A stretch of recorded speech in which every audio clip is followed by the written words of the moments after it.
Welcome back to Softline Institute. So आज की इस वीडियो में हम करेंगे व्यू टैब इन एक्सेल। हमारे सारे टैब्स वर्ड के कंप्लीट हो चुके हैं, अब एक्सेल का भी ये लास्ट टैब है, तो स्टार्ट करते हैं। इसमें हमारा व्यू टैब का ओवरव्यू दे रखा है कि इसमें कौन कौन से ग्रुप्स है, तो कौन कौन से ग्रुप्स मिलेंगे इसके अंदर आपको। Workbook view, show, zoom, window and macros, तो इसको हम डिटेल में डिस्कस करते हैं। ठीक है, तो हमारा फर्स्ट ग्रुप कौन सा है, लेट्स सी, वर्कबुक व्यू। इसमें हम क्या कर सकते हैं, अपने वर्कबुक को किस तरह से व्यू करना है हम वो चेक कर सकते हैं। ठीक है, फॉर एग्जांपल नॉर्मल व्यू, तो ये क्या होता है, आपका एडिटिंग व्यू होता है जहाँ पे अपना डेटा टाइप करते हो, वो नॉर्मल होता है। ठीक है, उसके बाद आपका होता है पेज ब्रेक व्यू। इसमें क्या होता है कि जैसे मान लो आपका दो तरह के होते हैं, जैसे कि एक तो ये होता है कि जैसे मान लो आपने यहाँ पे डेटा बना रखा है, ठीक है, आपने सिर्फ जो टाइप कर रखा है वो सिर्फ इसमें कर रखा है, तो आपको सिर्फ इतना ही डेटा दिखेगा। ओके, और पेज ब्रेक रिव्यू दिखाता है कि कितना पेज आपका वो मतलब ब्रेक हो रहा है, कि एक पेज ये हो गया आपका, दूसरा पेज ये हो गया, तो आपको ये दिखाता है पेज ब्रेक रिव्यू। ठीक है, उसके बाद है आपका पेज लेआउट। तो पेज लेआउट से क्या होता है, इसमें आपको मार्जिन शो करती है, रूलर शो करते हैं, हेडर फुटर आप इसमें ऐड कर सकते हो और आपको उसी में वो शो करते हैं। जब आप नॉर्मल पे रहोगे तो आपको हेडर फुटर शो नहीं करते, कहाँ शो करेंगे, पेज लेआउट पर। ठीक है, उसके बाद आपका कस्टम व्यू, फॉर एग्जांपल जैसे कि आपने बहुत सारी शीट्स बना रखी हैं, ठीक है, अब आपको उसमें एक शीट ऐसी है जो आपको कभी भी जंप करने को, मतलब उस पर आपको जाना है ना। जैसे मान लो आपने इतनी सारी शीट बना रखी है, अब आपको शीट 1 आपने नाम लिख रखा है, उसका अब आपको शीट पर जाना है, तो आप उसका कस्टम व्यू बना लो। अब आप अगर 9th 10th शीट पर भी होंगे और आप अगर कस्टम व्यू पर जाकर वो शीट पर कर दोगे शो, तो आपको वो वाली जो आपकी फाइल, वो जो आपकी शीट है वो आपको शो कर जाएगी। ठीक है, तो ये क्या होता है आपका कस्टम व्यू, जिसमें आप बना सकते हो कि आपको कौन सी व्यू देखना है, कौन से किस पे जंप करना है। उसके बाद है आपका full screen and reading mode. इसमें क्या होता है, इफ अवेलेबल, मतलब कि कहीं ना कहीं अवेलेबल नहीं होता होगा, कहीं कहीं होता है। ठीक है, maximising the space by hiding menus. तो ये क्या करता है, आपके जो स्पेस है उसको थोड़ा ज़्यादा बढ़ा देता है और जो आपके टैब्स वगैरह होते हैं, मेन्यूज वगैरह होती है, उनको हाइड कर देता है। ठीक है, तो आप अपना फुल स्क्रीन मोड में रख सकते हो तो रीडिंग व्यू में रख सकते हो। उसके बाद है आपका शो ग्रुप। तो शो ग्रुप से क्या होता है, आप इससे रूलर शो एंड हाइड कर सकते हो और ये तभी ही ऑन होगा जब आप पेज लेआउट पर होंगे। ठीक है, अदरवाइज ये आपको ऑप्शन अलाउ नहीं करेगा, बिकॉज इसमें रूलर दिखता ही नहीं है। जो नॉर्मल पेज हमारा होता है उसमें हमारा रूलर नहीं दिखता। ठीक है, उस पर हम क्लिक करेंगे वो यूज़ ही नहीं होगा।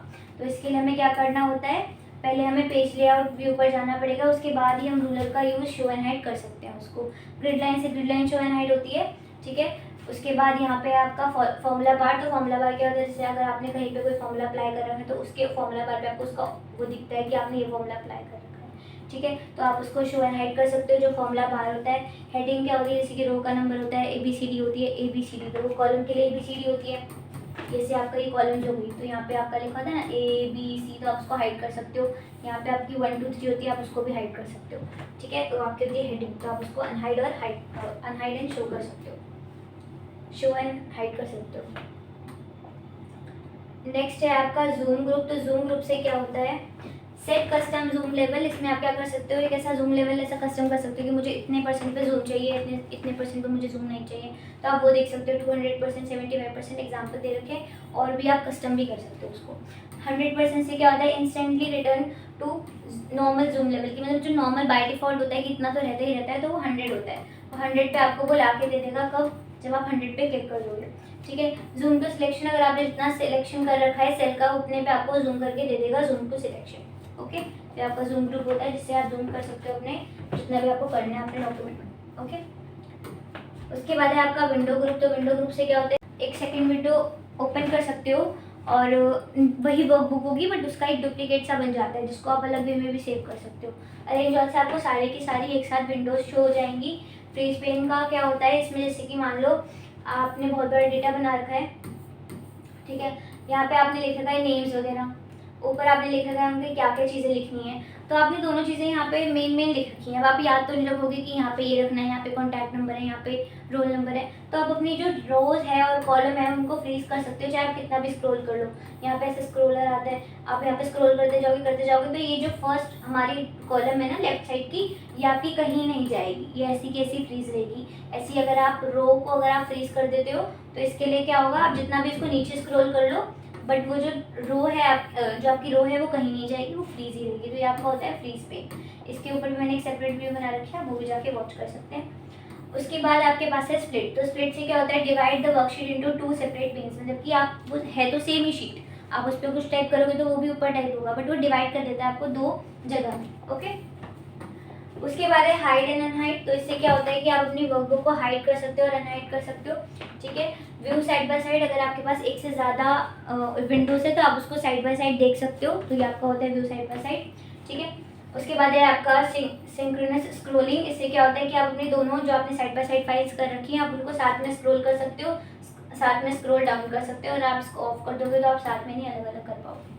ठीक है, उसके बाद है स्विच विंडो। अगर आपके पास बहुत सारी विंडोज है 1 2 3, तो आप उसके ऊपर ऐसे क्लिक करके उसके ऊपर जंप कर सकते हो। 1 है, 2 है, 3 पे जाना है तो 3 पे क्लिक कर दो तो 3 पे चले जाओगे डॉक्यूमेंट को। ओके, उसके बाद है आपका मैक्रोज ग्रुप। तो मैक्रोज ग्रुप से क्या होता है, ओपन मैक्रो डायलॉग बॉक्स। इससे क्या करते हैं, हम रिकॉर्ड कर सकते हैं अपने किसी प्रोसेस को जो हमें दूसरी शीट पर भी अप्लाई करना है, रन कर सकते हैं, मैनेज कर सकते हैं। Excel macros for automation.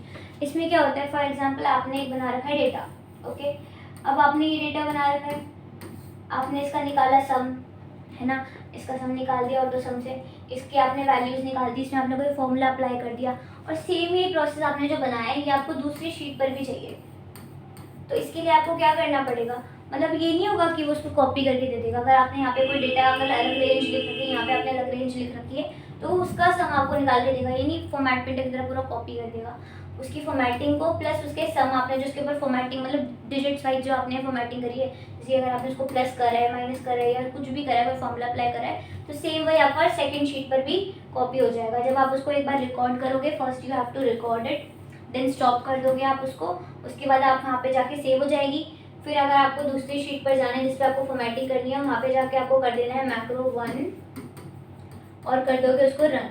जब आप रन कर दोगे तो वो क्या करेगा, वही सेम फॉर्मेटिंग जो आपने वहाँ करी है वो सारी आपकी दूसरी शीट पर भी कर देगा। ओके, इसके बाद हम इसकी समरी देखते हैं कि हमने क्या पढ़ा।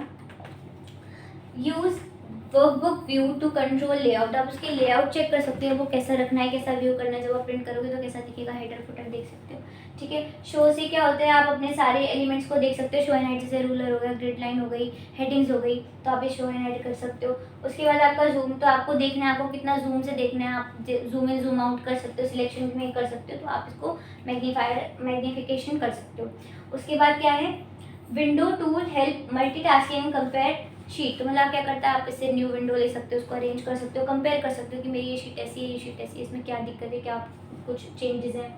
मैक्रोज में आप रेपिटेटिव टास्क उसको अप्लाई कर सकते हो। अगर आपने एक चीज़ किसी में करी है, आपको सेम वो दूसरी में भी करनी है, तो आप उसको रिकॉर्ड करके रन कर दो तो वो सेम वहीं पर अप्लाई हो जाएगी। ठीक है, सो यार that's it for today's video, thanks for watching.